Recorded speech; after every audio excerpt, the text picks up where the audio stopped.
drugari, dobrodošli u moj novi video. Kao što znate, Gorance je jedan psi kojeg smo dobili od jednog našeg drugara Mitka, koji je poklonio za rođendan, a bilo je ovo Isna, Maja i Kugica i Saša, da ga pejemo. Kad smo već kupane kuse, pripremili smo ovu fasu i unutra smo stavili šampon, a u ovoj lozi masa. I sad smo počnemo da kupamo kusicu.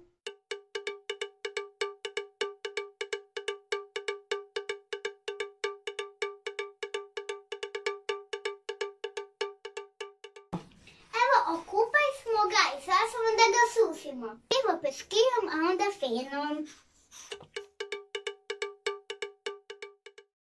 Drugari, okupali smo ga i sad ćemo da ga obrisemo, a poslije ide feniranje koje uopšte ne voji.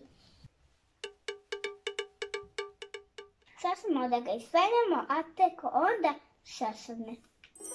Gorance je stup. I sad ćemo da ga satkamo ovom setkisom.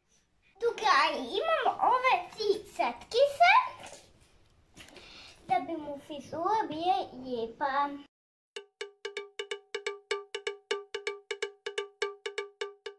Eto, Gorance što si bio dobar i velikanski su. Nadam se da vam se svidio moj video. Lajkujte i prijavite se na moj YouTube kanal Ines Patkica. Sad, drugari!